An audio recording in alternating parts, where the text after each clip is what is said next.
কুল্লামা রুজিকু মিনহা মিন সামারাতির রিজকা ক্বালু হাযা আল্লাযী রুজিকনা মিন ক্বাবলু ওয়া উতু বিহি মুতাশাবিহা।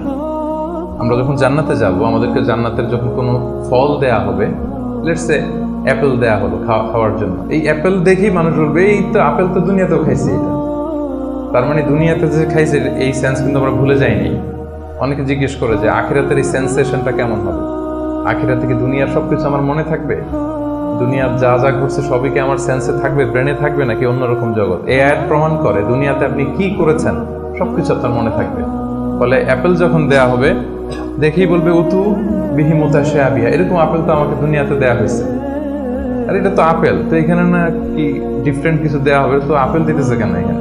আপেল অনেকে আপেল লাইকও করে না দুনিয়াতেই, সেইখানে যদি আপেল দিয়ে আপেল দেয় বা কমলা দেয় হয়তো মানুষ এরকম প্রশ্ন করবে, এবং কোরআন তো সেটা টেস্টিফাই করছে যে হ্যাঁ, মানুষ বলবে যে এটা তো আমরা দুনিয়াতেই খাইছি। তখন আল্লাহ বলবে যে না, এটা অ্যাপেল, বাট দুনিয়ার অ্যাপেলের মতন। দুনিয়ার আপেলে একটা স্বাদ পাওয়া যায়, এই আপেলে হাজার স্বাদ পাওয়া যায়, মানে এটার ফিচারটাই আলাদা। এটা খেয়ে দেখো না, টেস্টি করো নাই, একটা বাইট দিয়ে দেখো যে কিরকম।